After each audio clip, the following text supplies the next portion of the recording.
কদমতলীতে অগ্নিকাণ্ডে নিহতের সংখ্যা বেড়ে ৫, হতাহতদের পরিবারের দায়িত্ব নিলেন প্রধানমন্ত্রী। অর্থনৈতিক ব্যবস্থাপনা স্বাভাবিক রাখার নির্দেশ। নির্বাচনে জয়ের পর বিএনপি আগের ওয়াদা ভুলে গেছে বলছে জামায়াত। জনরায় বাস্তবায়ন না করলে কঠোর আন্দোলনের হুমকি ১১ দলীয় জোটের। আজ থেকে হামের টিকাদান শুরু। প্রথম ধাপের আওতায় ২ কোটি শিশু দেওয়া হবে ১৮ জেলায় ৩০ উপজেলায়, জানালেন স্বাস্থ্যমন্ত্রী। এবং অফিসের নতুন সময়সীমা নির্ধারণ করে প্রজ্ঞাপন। কার্যক্রম চলবে সকাল ৯টা থেকে বিকেল ৪টা পর্যন্ত, রোববার থেকে কার্যকর।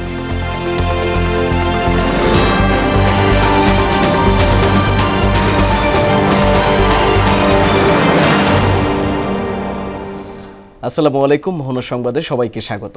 এতক্ষণ শুনছিলেন শিরোনাম, পুরো সংবাদের সঙ্গে আছি আমি আরিফুল ইসলাম। রাজধানীর কেরানীগঞ্জের কদমতলীতে গ্যাস লাইটার কারখানার অগ্নিকাণ্ডে ৫ জন নিহতের ঘটনায় গভীর শোক জানিয়েছেন প্রধানমন্ত্রী তারেক রহমান। স্বাস্থ্য ও পরিবার কল্যাণ মন্ত্রী সরদার মোহাম্মদ সাখাওয়াত হোসেন জানান, কদমতলীতে অগ্নিকাণ্ডের ঘটনায় নিহত ও আহতদের পরিবারের দায়িত্ব প্রধানমন্ত্রী তারেক রহমান নিয়েছেন। সাখাওয়াত হোসেন বলেন, যারা নিহত হয়েছেন তাদের প্রত্যেকের পরিবারকে শ্রম মন্ত্রণালয় ২ লাখ টাকা দিবে। শনিবার দুপুরে কদমতলী চৌরাস্তা আলবারাকা হাসপাতালের পাশে একটি গ্যাস লাইটার কারখানায় অগ্নিকাণ্ডের ঘটনা ঘটে। এতে বেশ কয়েকজন হতাহত হয়েছেন। ফায়ার সার্ভিসের ৭টি ইউনিটের চেষ্টায় সোয়া ১ ঘণ্টায় আগুন নিয়ন্ত্রণে আসে। বৈশ্বিক চলমান পরিস্থিতির প্রভাব কাটিয়ে ব্যবসা বাণিজ্য সহ দেশের সামগ্রিক অর্থনৈতিক ব্যবস্থাপনা স্বাভাবিক রাখতে ব্যবসায়ীদের সঙ্গে শনিবার বৈঠক করেছেন প্রধানমন্ত্রী তারেক রহমান। এমনটি জানিয়েছেন অর্থমন্ত্রী আমির খসরু মাহমুদ চৌধুরী। ব্যবসায়ীদের সংকট মোকাবেলায় বেশ কিছু সমস্যার সমাধান হয়েছে উল্লেখ করে তিনি জানান, বাকি সমস্যা নিরসনে কাজ করছে সরকার। আরও জানাচ্ছেন হুমায়ুন কবির। শনিবার সকাল 10:30টার পর তেজগাঁও কার্যালয়ে আসেন প্রধানমন্ত্রী তারেক রহমান। বৈঠকে অংশ নেন অর্থমন্ত্রী, বাণিজ্যমন্ত্রী ও সরকারের সংশ্লিষ্ট ব্যক্তিসহ দেশের শীর্ষ ব্যবসায়ীরা। দেশের ব্যবসা বাণিজ্য, বিনিয়োগ পরিস্থিতি এবং শিল্প খাতের বিদ্যমান চ্যালেঞ্জ নিয়ে প্রাইভেট সেক্টর অ্যাডভাইজরি কাউন্সিলের সভাপতিত্ব করেন প্রধানমন্ত্রী তারেক রহমান। এরপর দুপুরে এশিয়ান ইনফ্রাস্ট্রাকচার ইনভেস্টমেন্ট ব্যাংকের প্রতিনিধি দলের সাথে প্রধানমন্ত্রীর আরেকটি বৈঠক অনুষ্ঠিত হয়।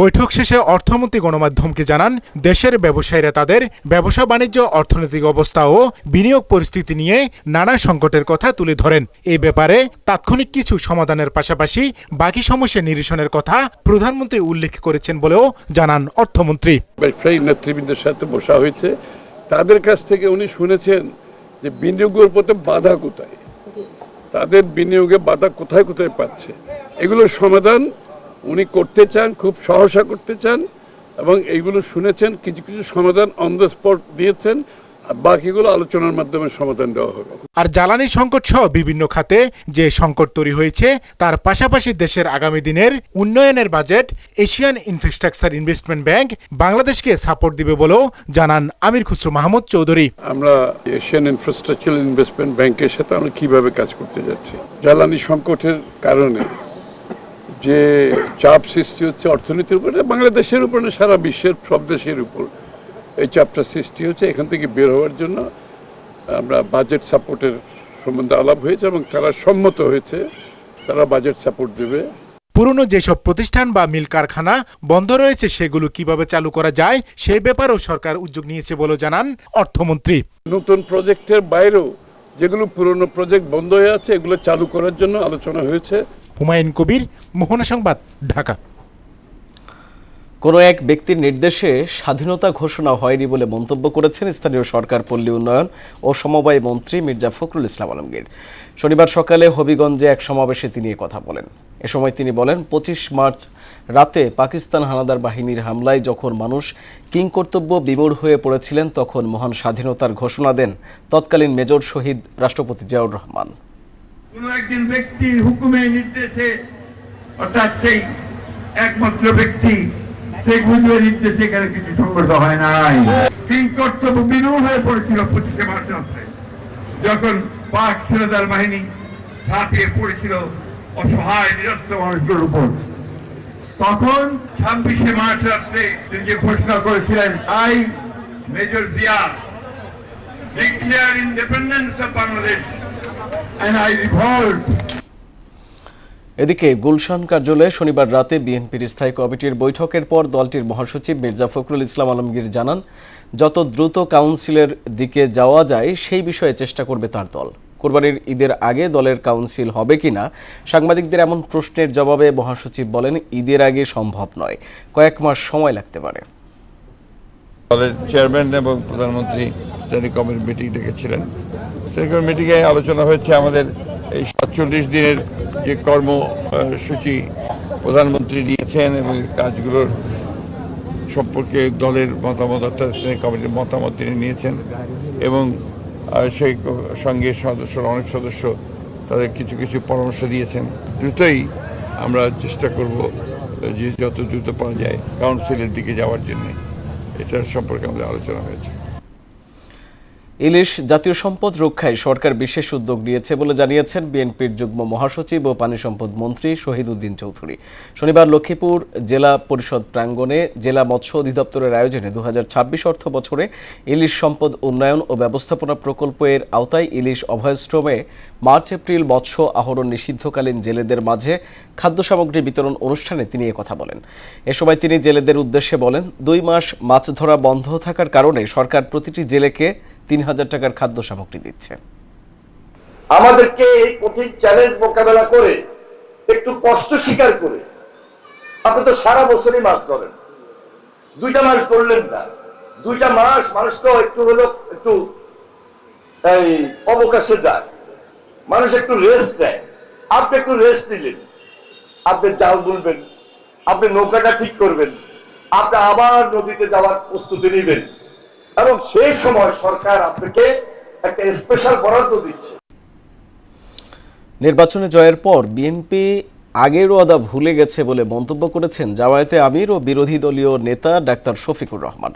জনগণের অধিকার আদায়ে সবসময় সচেষ্ট থাকার প্রত্যয়ও জানান আমিরে জামায়াত। জ্বালানি তেলের সংকট মোকাবেলায় সমন্বিতভাবে কাজ করার আহ্বানও জানান তিনি। শনিবার সন্ধ্যায় বীরপুরে ঈদ পুনর্মিলনী অনুষ্ঠানে এসব কথা বলেন তিনি। আমি যেমন গণভোটে হা ভোট চেয়েছি, জনাব তারেক রহমান তিনিও কিন্তু গণভোটে হা ভোট চেয়েছেন। গণভোটের এই দাবিটি আমরা বলার আগে তাদের নেতা সালাউদ্দিন আহমদ প্রথমে দাবি জানিয়েছেন যে গণভোটের মাধ্যমে এই সংস্কারের রায়কে আইনি বৈধতা দিতে হবে। আমরা সমর্থন করেছি। ভোটের দিন পর্যন্ত আমাদের অবস্থান ছিল এক, এখন যারা সরকারি দল, এখন যারা বিরোধী দল, কিন্তু ভোটের রেজাল্ট হওয়ার পরে তারা বদলে গেছেন। জনরায় বাস্তবায়ন না করলে রাজপথে কঠোর আন্দোলনের হুঁশিয়ারি দিয়েছেন 11 দলীয় ঐক্যজোটের শীর্ষ নেতারা। শনিবার বিকেলে বায়তুল মোকাররম মসজিদের উত্তর গেটে জুলাই সনদ কার্যকর ও সংবিধান সংস্কারের দাবিতে আয়োজিত বিক্ষোভ সমাবেশে তারা একথা বলেন। এ সময় বক্তারা অভিযোগ করেন, বিএনপি ফ্যাসিবাদের দিকেই ধাবিত হচ্ছে। নাজমুল ইসলামের প্রতিবেদন। জাতীয় মসজিদ বায়তুল মোকাররমের উত্তর গেটে জুলাই সনদ বাস্তবায়ন এবং সম্প্রতি অনুষ্ঠিত গণভোটের রায় অনুযায়ী দ্রুত সংবিধান সংস্কারের দাবিতে বিক্ষোভ সমাবেশ ও মিছিল করেছে 11 দলীয় ঐক্যজোট। এতে দেশের বিভিন্ন প্রান্ত থেকে আসা অসংখ্য নেতাকর্মী অংশ নেন। বিভিন্ন রাজনৈতিক দলের শীর্ষ নেতারা বলেন, সরকার দেশের 70% মানুষের রায়কে উপেক্ষা করে গণভোটকে অবজ্ঞা করেছে। বিএনপি স্বৈরাচারের পথে হাঁটছে বলেও অভিযোগ করেন তারা। হ্যাঁ ভোটের রায়কে যারা অস্বীকার করে বেঈমানি করতে চায় তাদের স্থান এই বাংলার মসনদে হবে না। বর্তমান সরকার যদি জনগণের ভাষা বুঝতে ব্যর্থ হয়, 36 দিন না 36 ঘন্টায় তাদেরকে পালাতে বাধ্য করা হবে। আজকে গণভোটকে অস্বীকার করা মানেই 70% রায় অস্বীকার করার মধ্য দিয়ে আবার তারা আওয়ামী লীগের সেই ফেসিবাদী কায়দায় এক ব্যক্তির কাছে সমস্ত ক্ষমতা দিতে চায়।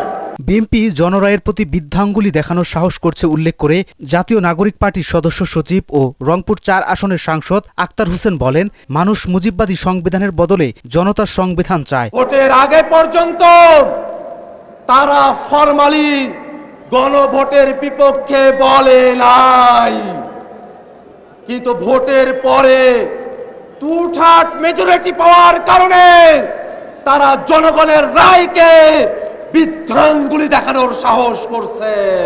আর বাংলাদেশ খেলাফত মজলিসের আমির মাওলানা মামুনুল হক বলেন, বিএনপি সুবিধাবাদের রাজনীতি করছে। জুলাই বিপ্লবের রক্তের বিনিময়ে গড়া নতুন বাংলাদেশে জনগণের বিপক্ষে কাজ করলে জনগণকে সঙ্গে নিয়ে রাজপথে জবাব দেওয়া হবে। জুলাই বিপ্লবের রক্তের উপর প্রতিষ্ঠিত নতুন বাংলাদেশে সুবিধাবাদের রাজনীতি, মুনাফিকের রাজনীতি বাংলার মানুষ সহ্য করবে না। দ্রুত জুলাই সনদ ও সংবিধান সংস্কার না করলে রাজপথে কঠোর আন্দোলনের হুঁশিয়ারিও দেন 11 দলের নেতারা। সরকার জনস্বার্থের বিরুদ্ধে গেলে রাজপথে প্রতিবাদ, সংসদে প্রতিবাদ। নাজমুল ইসলাম, মোহনা সংবাদ, ঢাকা। প্রাদুর্ভাব বেড়ে যাওয়ায় আজ থেকে জরুরি ভিত্তিতে হামের টিকাদান কর্মসূচি শুরু হবে বলে জানিয়েছেন স্বাস্থ্যমন্ত্রী সরদার মোহাম্মদ সাখাওয়াত হোসেন বকুল। তিনি আরও বলেন, হামে আক্রান্ত শিশু ছাড়া 6 থেকে 59 মাস বয়স পর্যন্ত সব শিশুকে টিকা দেওয়া হবে। শনিবার সচিবালয়ের স্বাস্থ্য মন্ত্রণালয়ে এক প্রেস ব্রিফিংয়ে এ তথ্য জানান তিনি। প্রথম পর্যায়ে অতি ঝুঁকিপূর্ণ এলাকায় টিকা দেওয়া হবে বলেও জানান স্বাস্থ্যমন্ত্রী। বিস্তারিত তানজিদ ভুঁইয়ার রিপোর্টে। যদি পরবর্তীতে কেউ আসে যা কন্টেন্ট।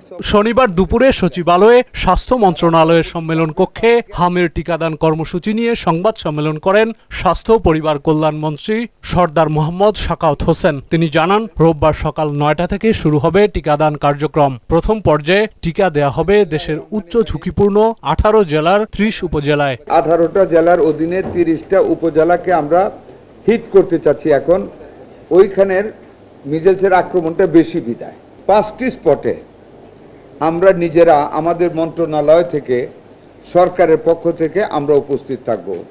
বাকি 25টা উপজেলায় আমাদের সিভিল সার্জনগণ স্থানীয় কর্মকর্তাদের নিয়ে ওই কাজটা উদ্বোধন করবে। এই মুহূর্তে হামে আক্রান্ত শিশু ছাড়া 6 মাস থেকে 59 মাস বয়স পর্যন্ত সব শিশুকে টিকা দেওয়া হবে বলে জানান স্বাস্থ্যমন্ত্রী। ফার্স্ট কনসিডারেশন নিয়েছি 6 মাস থেকে 59 মাস, মানে 5 বছর থেকে 1 মাস কম। এই গ্রুপটাকে আমরা কালকে থেকে শুরু করতেছি। এই 30টা উপজেলা শুরু করা মানে আমাদের কার্যক্রম শেষ না। আমরা এটাকে যেহেতু এখানে প্রবল আকার ধারণ করেছে, এটাকে আমরা কন্ট্রোলে নিয়ে বাকিগুলিতে আমরা কাজে অগ্রসর হব ইনশাআল্লাহ। টিকার পাশাপাশি শিশুদের ভিটামিন এ ক্যাপসুল খাওয়ানো হবে জানিয়ে স্বাস্থ্যমন্ত্রী বলেন, যে সকল শিশু অসুস্থ শুধু তারাই ভিটামিন এ ক্যাপসুল পাবে।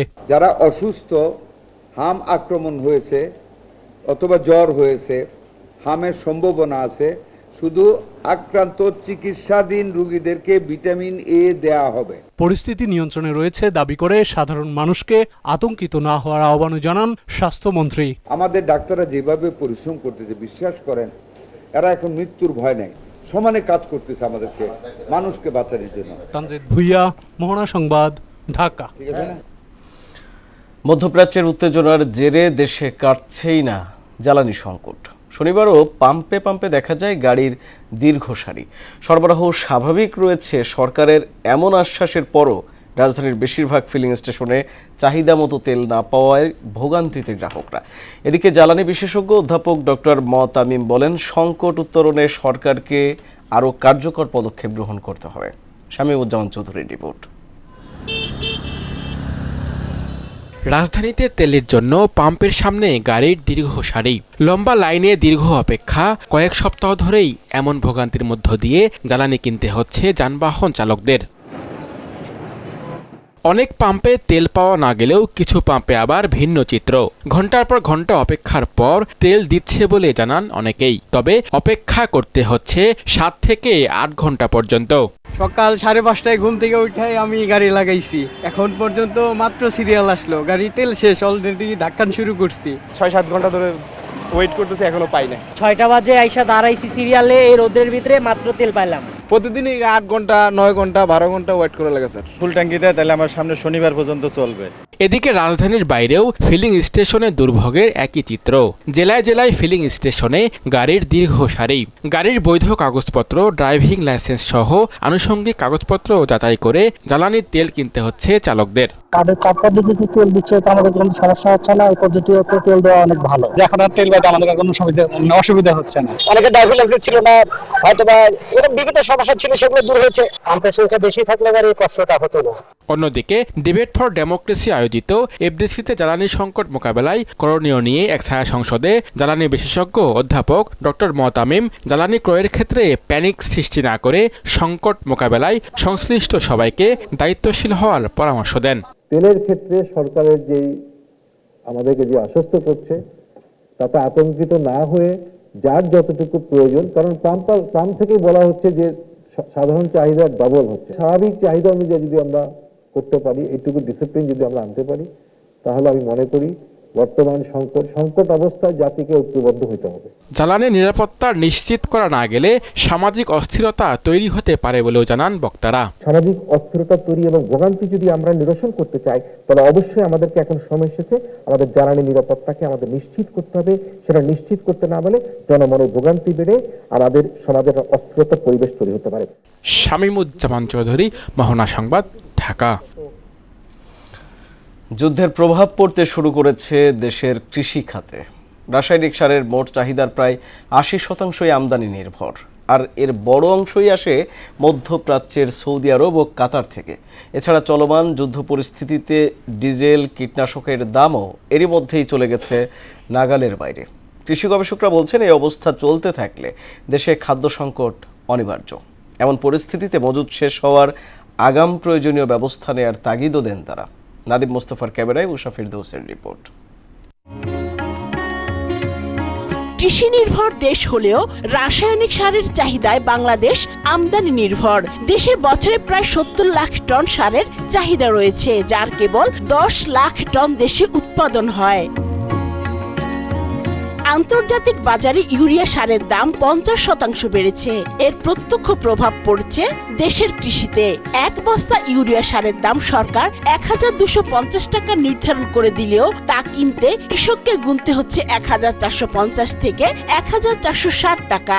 সার ছাড়া তো ফসল হয় না। ১০,০১০ টাকা বিল হয়েছে সারের, দিয়ে নিয়ে আসলাম। ডিলের মাধ্যমে আনা লাগছে, দোকানে গেলে হইতে সার নাই, এটা নাই, ওটা নাই। চাষ করে তো পোষায় না, এনে ধরেন খরচা বাড়া বেশি। সরকারের কাছে আবেদন, মানে সবকিছু কৃষিমন্ত্রীর কাছে আবেদন, কৃষি মানুষদের নজরে একটু তাকা।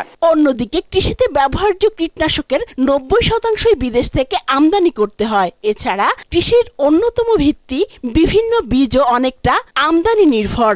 ফলে প্রতি বছরই লাফিয়ে লাফিয়ে বাড়ে সার, কীটনাশক সহ সব কৃষি উপকরণের দাম। এমন অবস্থায় কৃষি থেকে মুখ ফিরিয়ে নিচ্ছেন কৃষক।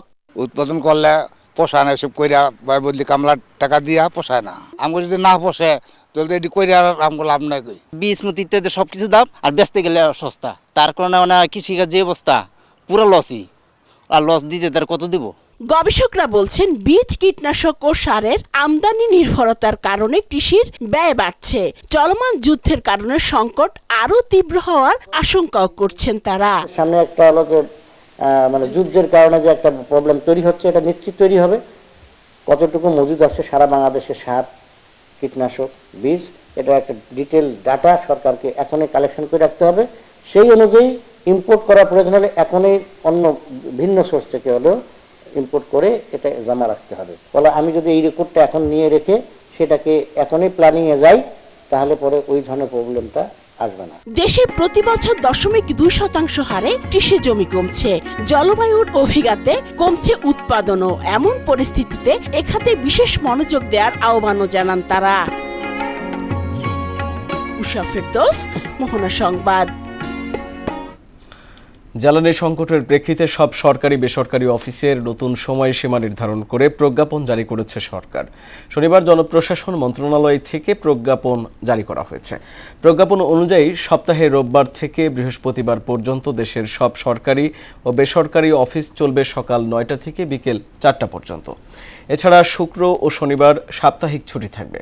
আগামীকাল রোববার থেকে পরবর্তী নির্দেশ না দেওয়া পর্যন্ত এই সময়সূচিতে দেশের সব সরকারি ও বেসরকারি অফিস চলবে বলেও উল্লেখ করা হয়।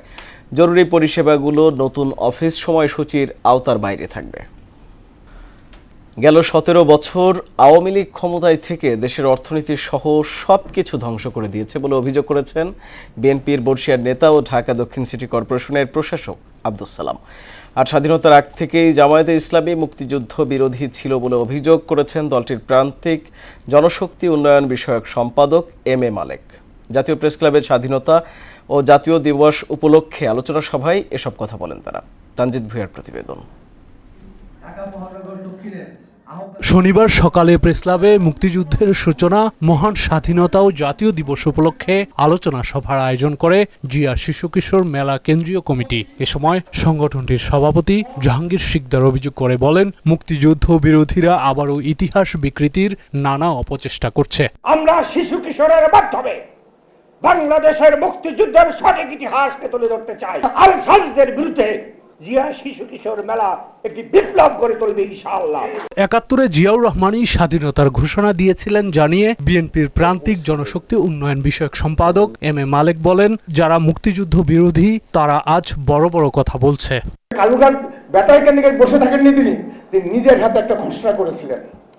অন্য কেউ ঘোষণা করে দেন নাই, তাকে কেউ বুদ্ধিও দেন নাই, পরামর্শ দেন নাই, তিনি নিজে লিখেছিলেন, নিজে লিখে ঘোষণা করেছেন, I major Zia do hereby declare independent Bangladesh. মুক্তিযুদ্ধ বিরোধীরাই আজ ৭১কে অস্বীকার করে ২৪কে নিয়ে ফায়দা হাসিল করতে চায় বলেও জানান বিএনপির এই নেতা। ৭১ বাদে কখনো ২৪ নয়, ২৪ হলো এদেশের গরম পোতার দিন, আর ৭১ হলো মুক্তিযুদ্ধের স্বাধীনতা একটা মানচিত্র ফিরিয়ে আনার দিন। বিএনপি দেশের গণতন্ত্রের জন্য গেল ১৭ বছর লড়াই করেছে জানিয়ে ঢাকা দক্ষিণ সিটি কর্পোরেশনের প্রশাসক বলেন, জাতীয় নির্বাচনের পর একটি মহল আবারও দেশকে পিছিয়ে নিতে নানা ষড়যন্ত্র করছে। ১৭ বছর স্বৈরাচার ক্ষমতায় ছিল, আমরা সবাই জানি, স্বীকারও করি যে দেশের অর্থনীতিকে শেষ করে দিয়েছে, দেশের সকল প্রতিষ্ঠানগুলোকে শেষ করে দিয়েছে। বিএনপি যে কয় বছর বাংলাদেশের রাষ্ট্র ক্ষমতায় ছিল, সেই কতদিন বাংলাদেশের গণতন্ত্র নিরাপদ ছিল। দেশকে অর্থনৈতিক সমৃদ্ধি এবং গণতান্ত্রিক ধারায় এগিয়ে নিতে প্রধানমন্ত্রী তারেক রহমান নিরলসভাবে কাজ করে যাচ্ছে বলেও জানান আব্দুস সালাম। সেই শহীদ রাষ্ট্রপতি জিয়া রহমানের পথ ধরে, বেগম খালেদা জিয়ার পথ ধরে বাংলাদেশের স্বাধীনতার স্বপ্নকে এই তারেক রহমানের হাত ধরে ইনশাআল্লাহ বাস্তবায়িত হবে। তানজিদ ভুঁইয়া, মোহনা সংবাদ, ঢাকা। টাঙ্গাইলে স্টুডেন্ট ব্যাংকিং কনফারেন্স অনুষ্ঠিত হয়েছে। শনিবার সকালে জেলা শিল্পকলা একাডেমিতে কমিউনিটি ব্যাংক বাংলাদেশের আয়োজনে ও বাংলাদেশ ব্যাংকের সার্বিক তত্ত্বাবধানে এই অনুষ্ঠানের আয়োজন করা হয়। কমিউনিটি ব্যাংক বাংলাদেশের ব্যবস্থাপনা পরিচালক কিমিয়া সাআদাতের সভাপতিত্বে ও মোহনা টিভির প্রেজেন্টার ফারজানা ইয়াসমিনের উপস্থাপনায় প্রধান অতিথির বক্তব্য রাখেন বাংলাদেশ ব্যাংকের ফাইন্যান্সিয়াল ইনক্লুশন ডিপার্টমেন্ট পরিচালক ইকবাল মহসিন। এ সময় আরও বক্তব্য রাখেন কেন্দ্রীয় ব্যাংকের ফাইন্যান্সিয়াল ইনক্লুশন ডিপার্টমেন্ট অতিরিক্ত পরিচালক কাজী মোতমাইন্না তাহমিদা সহ আরও অনেকে। অনুষ্ঠানে জেলার ২০০ শিক্ষার্থী এবং ৩৩ ব্যাংক কর্মকর্তা অংশ নেন।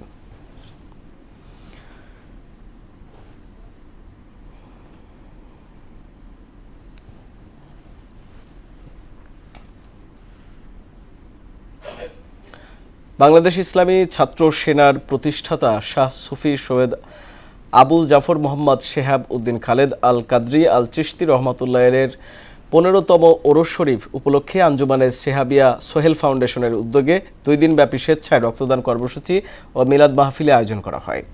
শনিবার সকাল থেকে শাহ সুফি মোহাম্মদ সোহেল রানা আল কাদেরি আল চিশতির সভাপতিত্বে কেরানীগঞ্জ চণ্ডীপুর সেহাবিয়া দরবার শরীফে এ আয়োজন করা হয়।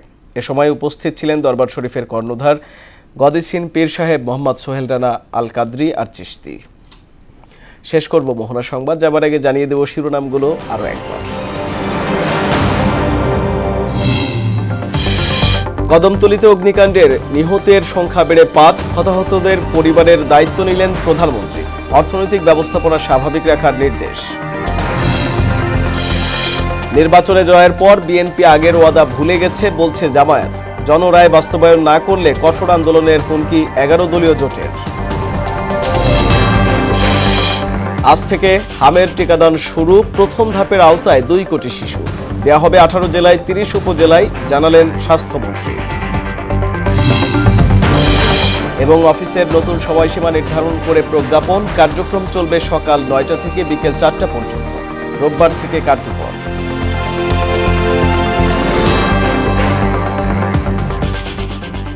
এই ছিল মোহনা সংবাদে। মোহনার সবশেষ খবর জানতে ভিজিট করুন www.mohana.tv।